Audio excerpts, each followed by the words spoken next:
时，他曾多次获得该书省全国和国际比赛的冠军。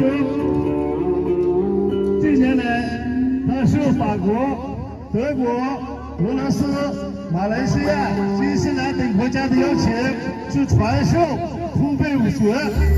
这一次，我们荣幸的请他来到了我们临洮，在美丽的彩陶中心，给孩子们传授空背武学。请大家用热烈的掌声对老师的演出表示感谢。